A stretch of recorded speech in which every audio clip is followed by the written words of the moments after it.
Welcome to IFAB Online. Welcome to IFAB Online. Welcome to IFAB Online.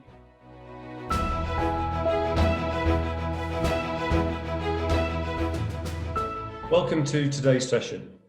Today's session is going to focus on fundraising from Asia in Europe. And we've got two fantastic speakers lined up for you today to give you the perspectives from those two different regions. Han Volk is going to present to us on the opportunities that exist in Europe, and Kenneth Van Tol is going to take our perspective from Asia. And just before we do start, and I'm going to let them introduce themselves more fully to you, the context for this presentation, just to give a little bit of background. When we talk about Europe and Asia, we're talking about two enormous regions.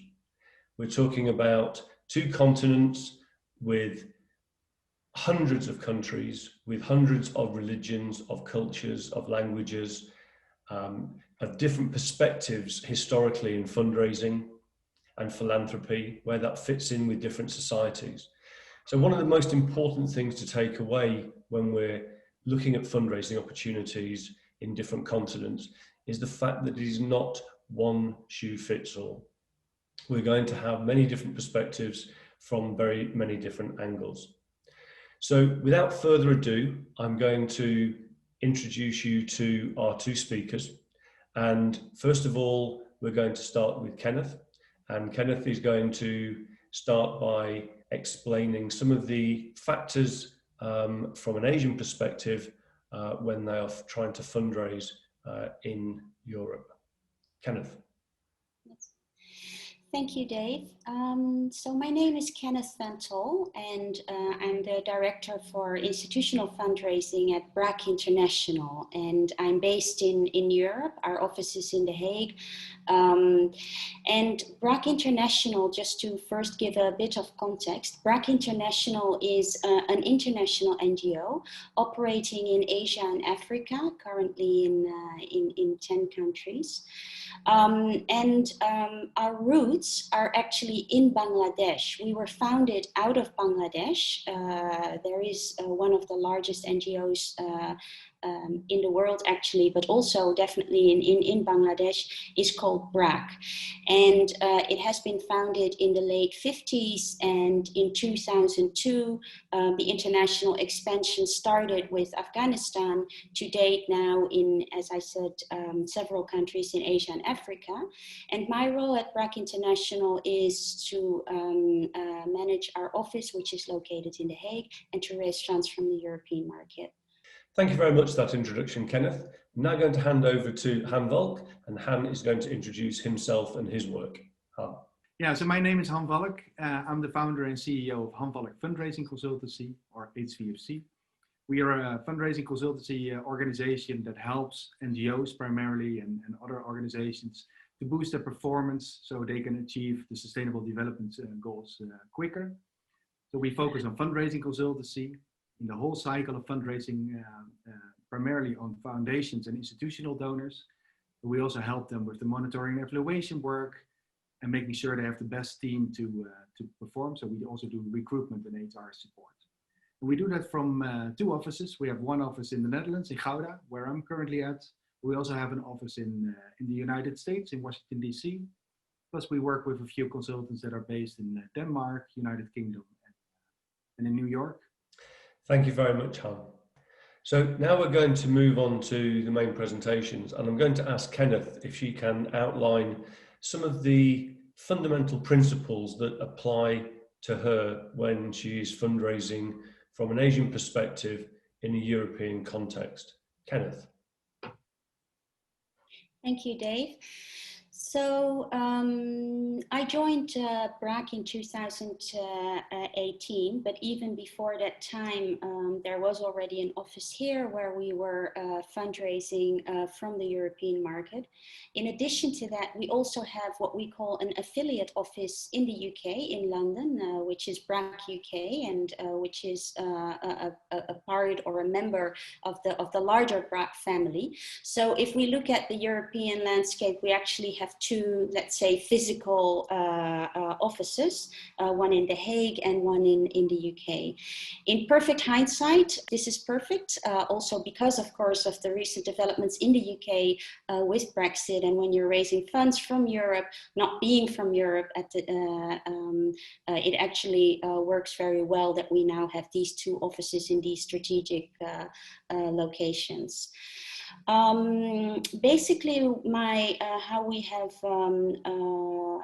divided our focus on the European market is that obviously our colleagues from BAC UK are focusing on the UK, Ireland, and also historically it has grown that they are focusing on some of the multilaterals that are based here in Europe, as well as the Scandinavian donors.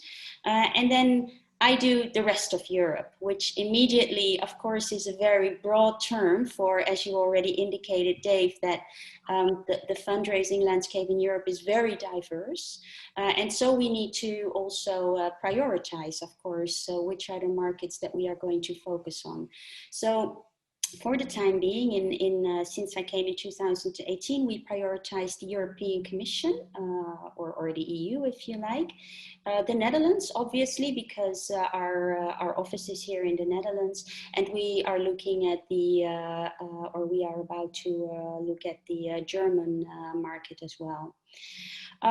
Some of the characteristics that I could mention in terms of being from an Asian organization fundraising in Europe is that you really need to have a commitment, and that also takes an investment, and not expect immediate results in the short term. And in that sense, we, in addition to setting up our office, we also work very closely with Han Valk, actually, his company, in getting targeted support in some of the more strategic fundraising work that we do. And the reason for that is that you do need to have an understanding also of the whole, I would say, social, political and economic backdrop of the market in which you're trying to raise funds. While I am from the Netherlands, and I know the context very well, my focus is not just the Netherlands, and therefore it's really helpful that we have this additional support that's really also tracking and feeding information to us of what's happening in the fundraising market. So I think, one of the characteristics, as I said, is commitment. You also need to focus. We have prioritized our markets and really understand local nuances.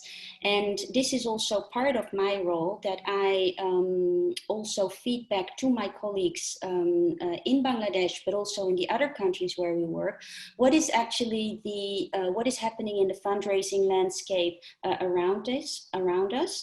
And how to interpret that, because that is very hard to do if you are not based in Europe. You're not following the daily news, for instance. You're not exposed to some of the recent developments. For instance, now with COVID-19, I think is a very good example. Anywhere in the world, we're all dealing with that and facing different challenges. And having this kind of like linking pin role between my position here in Europe and on the one hand what we call our head office in Dhaka and our country offices really helps in creating that understanding, so that when my colleagues in the country, for instance, engage with European donors in each of their countries, they are more informed than just looking, for instance, at the website, what does a donor do, or by reading the latest policy document. We really feed them also with intelligence and developments that we think are relevant to bring into the discussion. That's fantastic, and thank you very much for that overview of how you approach your work. I think at this point it's probably a good moment to move on to Han and ask Han just to respond to some of the comments that Kenneth has made in how they operate in a European context, and maybe add some of his own observations on how to fundraise in Europe and best practice ideas around that. Sure, thanks, Dave. Yeah, no, this story we recognize definitely. We see many international organizations that try to enter the European market. And indeed, the things that Kenneth was just saying are critical for success. So focus, Kenneth mentioned that Europe is big. And I was tell you a little bit more about it in a few moments, but the market is immense. There are many countries, as you mentioned in the introduction as well, Dave. So you need to focus on a type of donor. Are we focusing on foundations, institutional donors? Are we targeting the EU or maybe some individuals? That is important for an organization to make a decision about. And in which country or which countries we want to target. We see organizations that are very focused, they are quite successful. But organizations that cannot choose, you have this shark dilemma, right? You swim in the ocean and you see many fish and you cannot choose. And that means the shark remains hungry because it doesn't eat anything. But a focused shark will eat something, right? And that's also what we see within NGOs that enter the European market. So focus is definitely very important. Commitment, I think, that's also what Brak is a good example of that. You need to have commitment to become successful. Entering a new market always takes a lot of time and investment, no matter where you enter a new market, but it will take a few years before you are really successful. And so you need commitments from your management team, from your board, from your fundraising team. You need budget, you need good indicators to see if you're on track or not. Because if you enter the market, you make some investment, you hire someone maybe, or you do your fundraising from Asia, you reach out to donors, and maybe the first responses are not so positive. It doesn't mean you're not entering in the right way. Maybe you are doing the things in the right way, but it just takes some time to become successful. And the third thing that Kenneth mentioned, yeah, I recognize as well the local nuances, knowing the language of the donor, know really what is happening in a certain situation, in a certain country or in a certain market. That is key to success.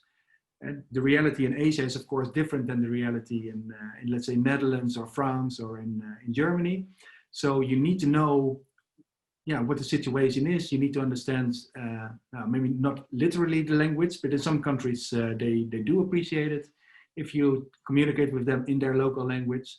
Some other countries that's less relevant, but you need to understand that.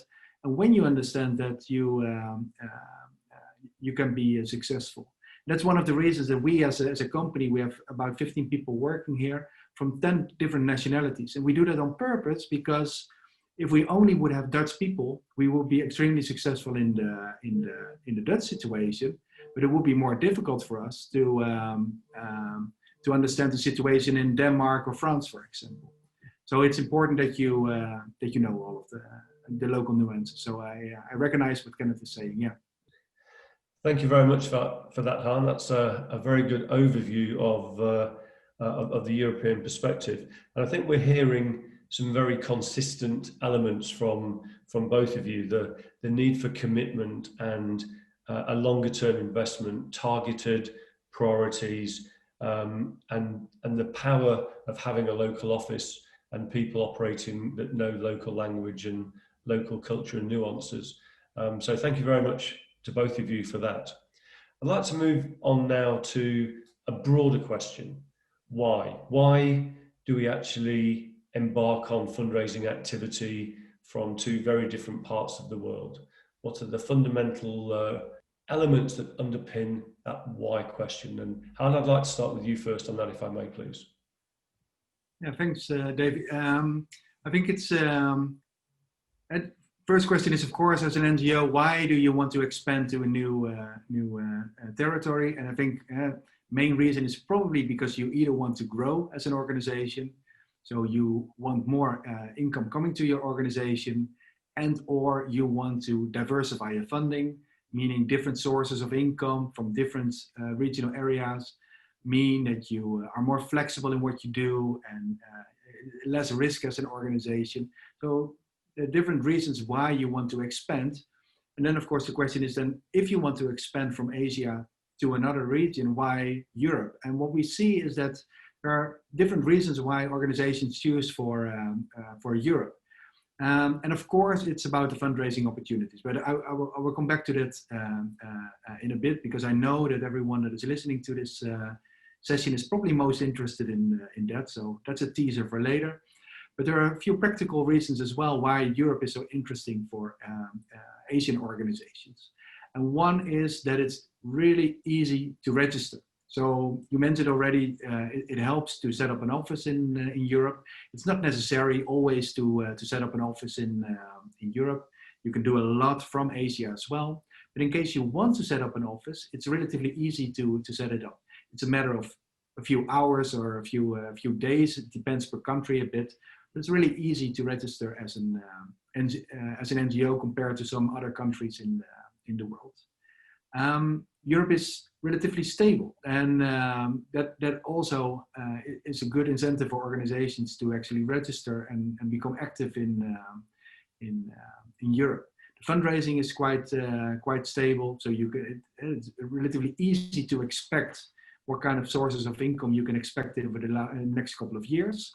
So following the commitments, it's relatively easy to make a good business case out of this. But politically and financially, it's also quite stable. So the banking system is very good, for example. It's easy to make international transactions. Politically, it's relatively stable. Brexit maybe not the best example here, but in average, it's quite stable. So that helps. And it's a hub. So many of the flights that go from Asia to elsewhere in the world, you have a transit in Europe, either in Turkey or in the Netherlands or in London, Heathrow, France maybe. So that also makes it very attractive for Asian organizations, we see, because you have to go to Europe anyway. So when you have to change planes, why not meet a donor and try to do some fundraising here? So those are three reasons we see why Asian organizations are quite interested in the European market. But to zoom in on the fundraising opportunities, and so Europe is an immense market, and as I said in the introduction, our company focused mainly on the foundation and the institutional fundraising side.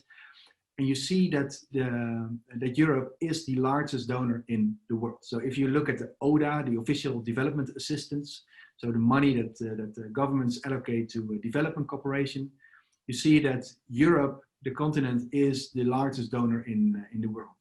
Almost 50% of all the official development assistance comes from Europe, from the European Commission or from one of the member states. If you compare that to the second largest donor in the world, the US, that is not even 20%. So if you want to target the biggest funds in the fundraising market, Europe is the place to go to. But also on the foundation side market, we see that it is an enormous market as well. So we have over 150,000 grant-giving foundations in Europe. That's more than in the US, which is in number the second largest region. And the amount that is being given by these foundations is 60 billion euros per year. 60 billion. So that is an immense amount. So we see organizations dreaming, what if we can get a slice of that pie? And there are possibilities. And BRAC is an example. There are foundations, famous foundations like the Wellcome Trust and the Oak Foundation and Porticus in the Netherlands, IKEA Foundation, the well-known foundations, big foundations that are interested, of course, in partnerships and having more impact. So if you have a good story, you have a good odds. But even the second largest private donor in the world, relatively unknown. And so the biggest private donor in the world is Bill Gates with the Gates Foundation. The second largest is Nova Media, based in the Netherlands. And it's from a lottery, but it's the second largest donor in the world and relatively unknown. And you have to invest, and it's not easy to get funding there from Asia. I have to admit that, but it is possible. Even BRAC is a good example of that. So many possibilities as well in Europe. Thank you very much for that, Han. I think from that piece of input there, we've got a really good understanding of why we would approach organisations in Europe and and why that would be an important element of your fundraising practice. Kenneth, if I can come over to you and ask you, what was your why? How does that resonate with what you've heard from Han? And were there any other elements that promoted your fundraising efforts in the European area? Yes, for BRAC, there were several reasons why to focus and to establish ourselves also here in Europe. As I already shared in my introduction, we already had an office in the UK, and coming from Bangladesh, some people may know that there is a large diaspora of Bangladeshi people in the UK. In addition to that, being founded out of Bangladesh, BRAC Bangladesh was already a recipient of major European donors, such as DFID, now FCDO, of some of the larger UK foundations. And so for us, from BRAC's perspective, it only made sense to further build onto that reputation, that relationship that was already there. On the one hand, a donor relationship, on the other hand, clearly in the UK, having a large supporter base, or at least people who know BRAC from Bangladesh and who are now living for many generations already in the UK. So for us, it wasn't so much as going fully into or fully going into a new market, but building on to a base that we already had with certain donors. But the only difference was that those donors were primarily supporting our work in Bangladesh, whereas we started to go outside Bangladesh since 2002. And just for financial reasons also, it is very difficult to run an international operation from Bangladesh. It has to do also with restrictions on foreign currency, restrictions, meaning getting foreign currency out of the country is very difficult, if not impossible. So we really needed to have an international, and as Han also said, a stable basis to run our international operation, while at the same time maintaining our base in Bangladesh, because this is really the heart of our operation. This is where all our programs are being designed. This is where we make our major decisions around all of the policies that we have, and etc. So that basis we actually found in the Netherlands, for reasons that Han also mentioned. It's relatively easy to register. It is a stable environment. And we also, of course, looked at the European market and saw, okay, we strategically positioned well in the UK. And even before we knew that Brexit was going to be a thing, we thought, well, actually, it is good to have a presence also in mainland Europe. What also played a role for the choice in the Netherlands, I guess, is one of the existing relations that we had historically is with one of the largest NGOs in the Netherlands, Oxfam Novib. They have been very supportive and instrumental of the growth of BRAC in Bangladesh and also the international expansion. So that there was that relationship too that we thought, that makes sense to further build on to. Thank you very much for that, Kenneth. I think we can see from both Hans and Kenneth's experience that there are some very good reasons for Asian organisations to be involved in fundraising in a European context. What I'd like to do now, though, is move on to a little bit more around the infrastructure and the nuts and bolts of how this works, which I'm sure all of the audience are very keen to get an understanding of. So for that, I'm going to go back to Han and ask him if he will share some of his wisdom around infrastructure and fundraising from a European perspective. What we see is that organizations, and we mentioned that already, need to focus and need to know what they want to achieve. I think the first decision is, what type of funding are you looking for? What type of relationships are you looking for when you want to enter the European market? And in this slide, you see like three, it's a very simplified overview of how the world is organized. You see like three categories of possible donors that you would like to target. And you see that there are different expectations per category and different requirements or needs there.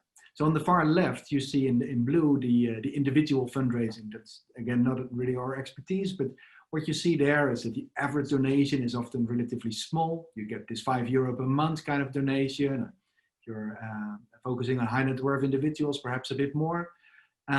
You see that your fundraising strategy is pretty much driven by emotional drivers. The good thing is the funding is flexible and often unearmarked, so it gives you quite a lot of opportunity to earn back your investment in your fundraising in Europe. On the other far extreme, you see the institutional donors. And well, the good thing about the institutional donors is that often the amount is much higher than with an individual donor. You could easily raise millions by targeting institutional donors. That's the, grants are often that size. But your program needs to be very well thought through, because the decision-making process is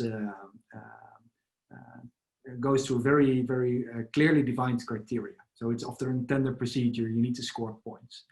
And the funding that you get is often earmarked. And a problem we see with international organizations that, for example, target the European Commission is that when they are quite far in the process, they come to the conclusion that the funding they need to also cover their operations, the overheads, is relatively low with this donor. You can get like 7% overhead in your program. That's often not enough to cover your running cost. And then they need other funding to actually fund that. Right? So you need to see what kind of funding do we need and what fits us as an organization and our programming before you make a decision, individual, foundation, or institutional fundraising.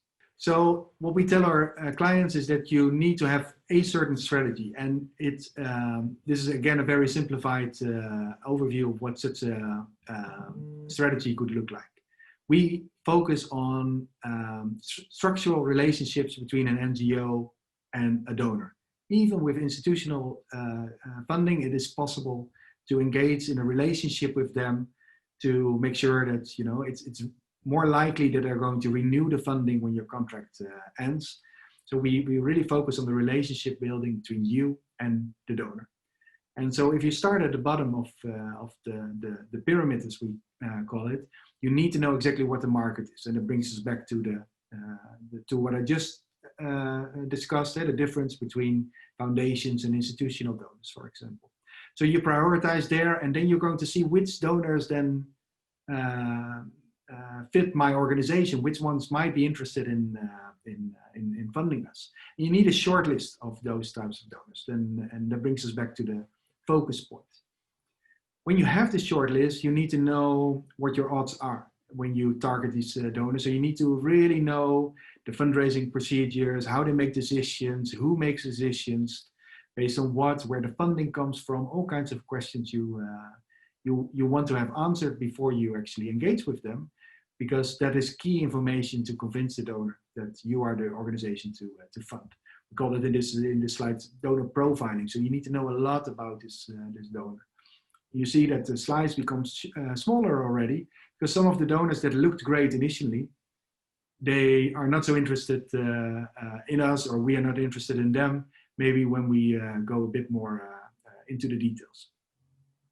When we have a short list of funders, it's important that you actually engage with them. We really believe in personal contact, even with big institutions as the European Commission, but also with foundations and other donors. It is important that they know you and that there is trust between you and the donor before you're actually going to do your ask.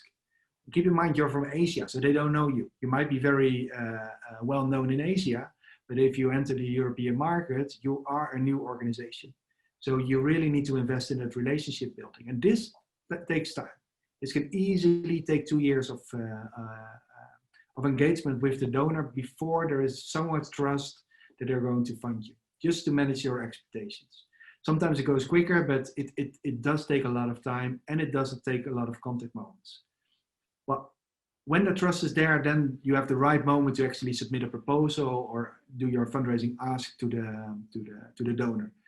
Ideally, you are requested to submit a proposal or to do your ask. That, of course, is not always possible, but still, when you submit a proposal, even in a tender procedure, your relationship building pays off because you know what they're looking for, you know which wording to use. You might know some intelligence that others don't know, you know, some informal input you got in the elevator when you were leaving the donor agency, or that you heard over the coffee machine. That type of information can make the difference between you winning and losing.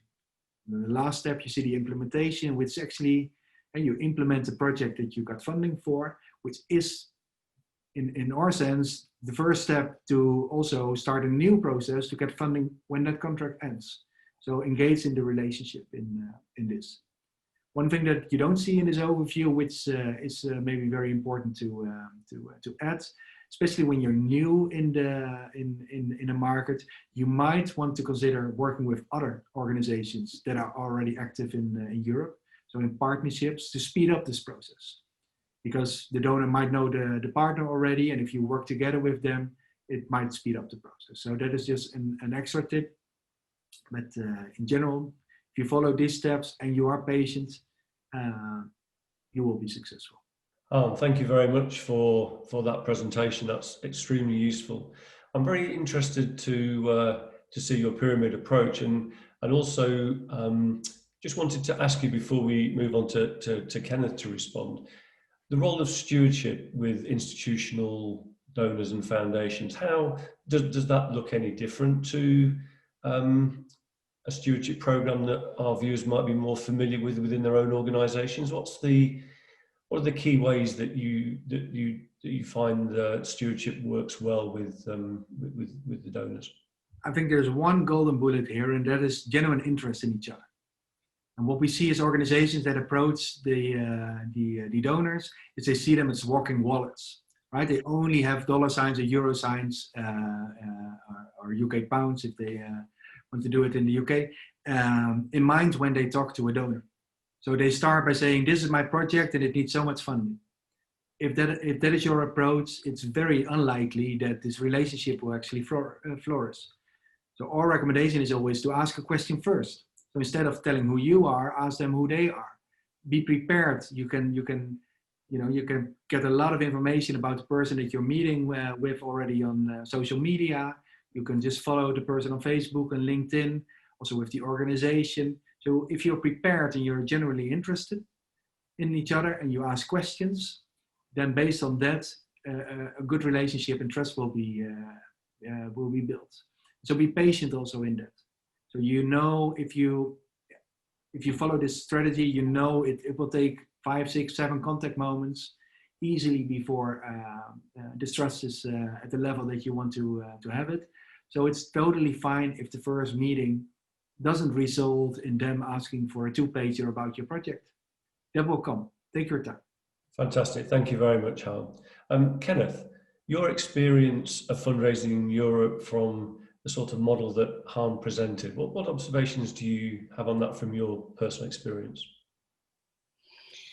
Well, maybe to start with the genuine interest that Han just mentioned, I would definitely agree with that the right approach is not just to see a funder as a walking wallet, so to say, whether it's an institutional donor or a private individual. I think the principle would apply to any fundraising that you do, that there has to be this mutual interest in each other.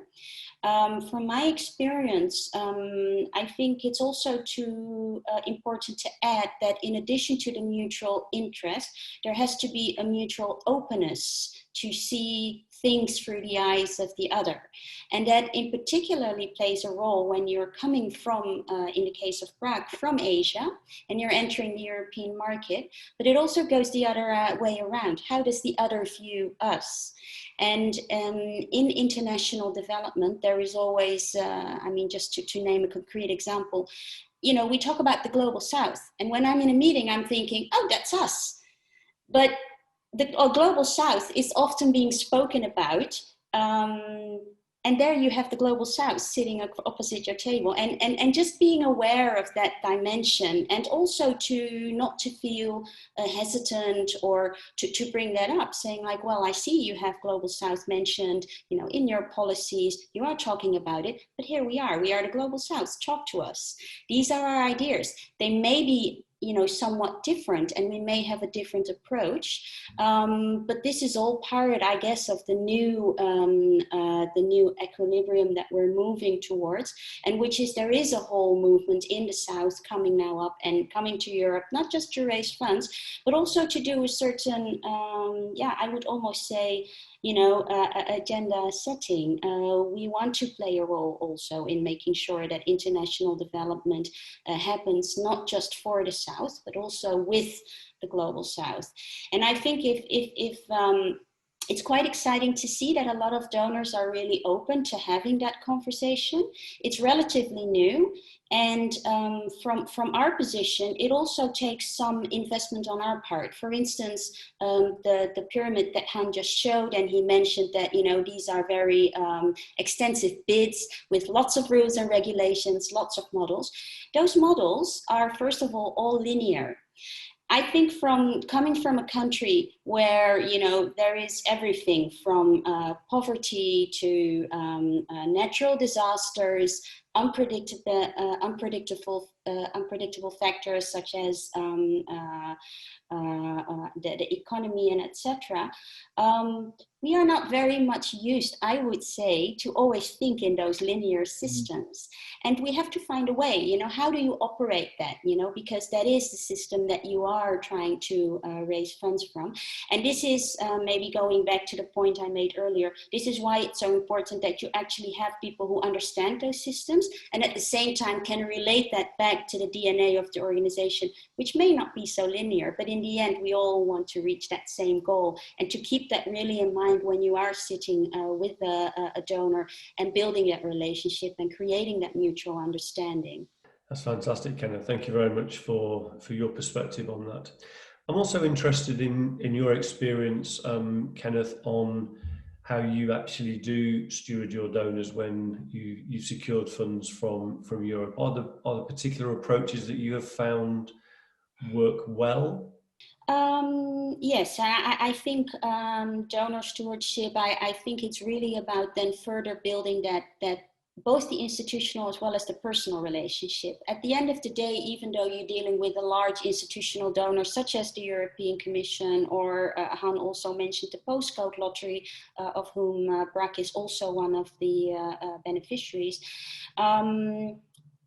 At the end of the day, they are also people who make up for these organizations. And I think that's where it comes even more important to really steward that personal relationship, finding your champion also within these donor organizations that really have also the same passion that you have. But it also, again, it also goes the other way around. To really understand, let's take a donor like the postcode lottery.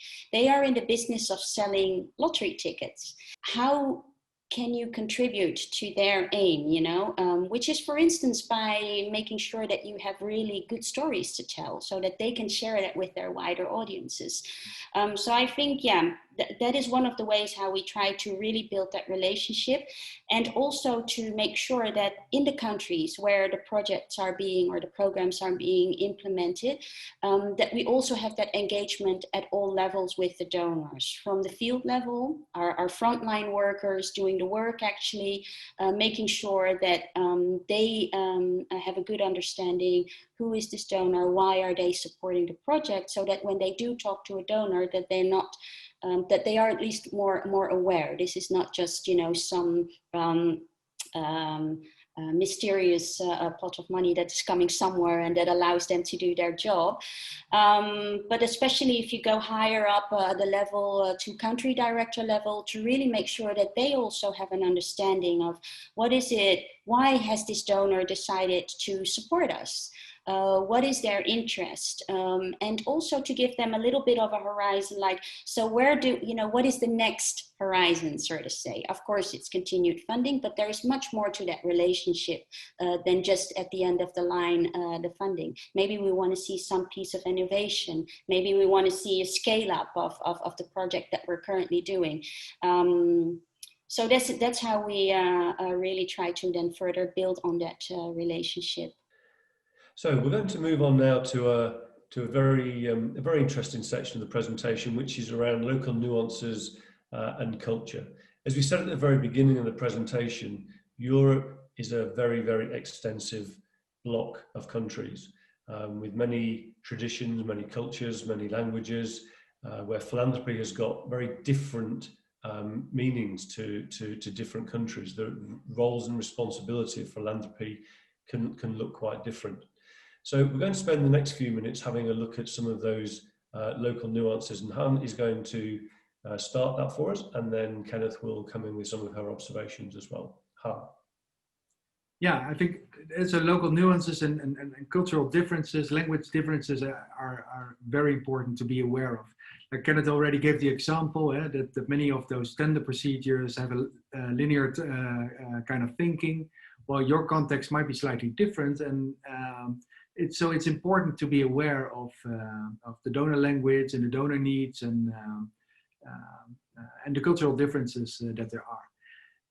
So there are a few obvious differences that you can expect. Language, of course, is one, and you are an NGO or you work for another organization that wants to get grant funding, and the donor is a donor. So per definition, there are differences there, but there are more differences that you can think of. And an example that we have seen is we took a client to a meeting with a donor.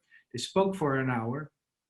And they pitched their organization, they introduced their organization, donor did the same thing, and then they left the meeting. And there were two people from the donor agency, from our client, and I was in that meeting, and there was the donor, of course. And when we left, the client thought that the donor was extremely excited about what they just pitched. Well, I heard them saying that they didn't like the project at all. They were very polite, but they didn't see that as being part of their funding portfolio. So what happened there is that the how you give feedback to each other, how you tell if you appreciate something or do not appreciate something, is different. And you need to be aware of that, because when you enter that meeting, you need to be able to see what kind of feedback you get to your proposal. Because before you know it, you think that they're not interested, and that means you are not going to proceed with this funding opportunity. Well, actually they were, so you just missed an opportunity. The other thing is also extremely terrible, of course, where you think they are excited and you start typing up a big proposal, and typing up a proposal can cost tens of thousands of euros if you do it correctly. And if they're not interested, you just wasted all those resources, right? So it's important to know that. It's important to know about differences in hierarchy, for example. I'm from the Netherlands. We have a very flat kind of culture. So if you enter a meeting and you expect a lot of hierarchy, and you are too formal and you make yourself too small in that meeting, that's not being appreciated so much. You could have had an open one-to-one discussion. And so that is important to know. And what we always say is be prepared. And there's a book I've read, and I have it here. This is The Culture Map by Aaron Meyer. It's a great book. It's explaining all these differences between cultures, and it's based on research, of course, and it explains eight differences in cultural behavior between Asia, Europe, but also Africa and Latin America, the US. And it shows you where the differences can be expected. And what we do when we work with an international client or an international donor, we always look and think, okay, where might there be differences, and how can we bridge those differences? And so I can really recommend this book to prepare yourself. And I have a few copies, so I would say the first 3 people that send me an email and han@hanvalk.nl. You saw the email already a few times in the slide. I will send you a free copy, and it will definitely help you to enter the European market. Thank you very much, Han. Kenneth, your perspective on the cultural nuances as an Asian organisation working in Europe, please. Yeah, I think, I mean, there are a lot of cultural nuances. For instance, something very simple, but for instance, time, and how do you schedule meetings, and how do you make sure that they start on time, they end on time, that you have a structured agenda, at the same time leave open enough room to be more spontaneous, or to zoom in on things that you may have not prepared for. I think is always a challenging, coming from an Asian context, and maybe not being fully exposed to in general in Europe, the concept of time and sticking to a timeline. And depending on which market you go to, I think Germany is very much, structured, and you send things beforehand. And in the Netherlands, as Hans said, you deal with the dimension that it's a very, usually organizations are very flat. And while I'm a big believer of when it comes to fundraising and relationship building, that basically kings speak to kings and generals speak to generals, there is a lot of variation between that that you need to be able to be flexible with, in terms of sometimes, especially if you may have a very smaller foundation in terms of structure, and you will find actually that the desk officer or policy officer or program officer, whatever their title, actually is a key person to engage with, in addition to the director or the head of the whatever unit.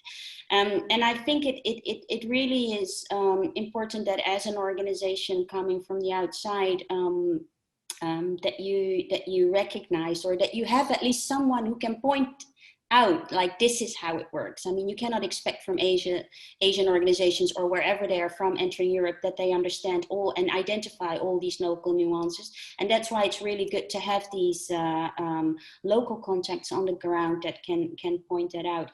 But I think in addition to, when you look at the fundraising landscape in Europe, and again, I think it doesn't really make a difference whether you are catering to, or whether you're focusing on institutional or private donors, is, I would say, the ideological dimension.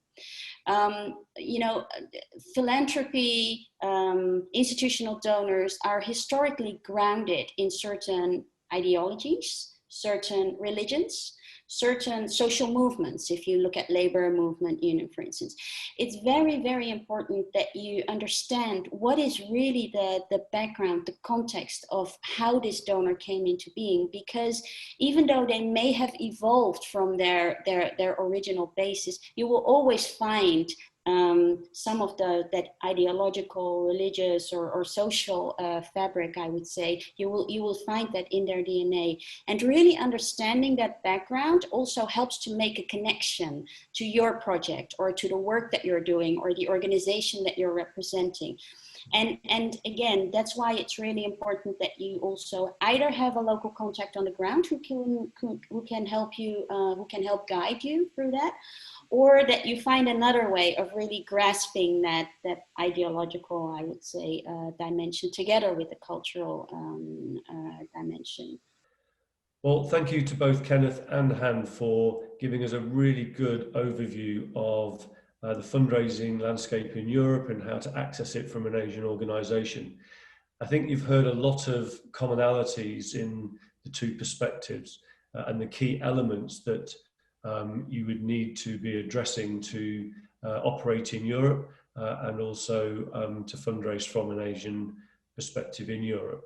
So we're just going to conclude the session now by asking both Kenneth and Han to give us their three key takeaways of how you should operate in Europe from Kenneth's perspective, and from Hans' perspective, the three things that he would expect to see an organisation doing well to be successful.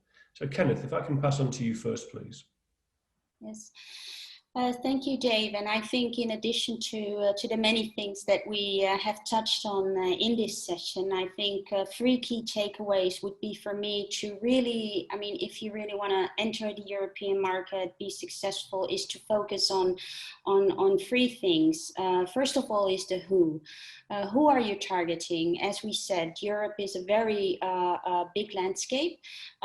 So really focusing and zooming in on who you want to target really helps, also in terms of resource efficiency, but also to take that deeper dive instead of going broad and maybe ending up with less than you had expected for.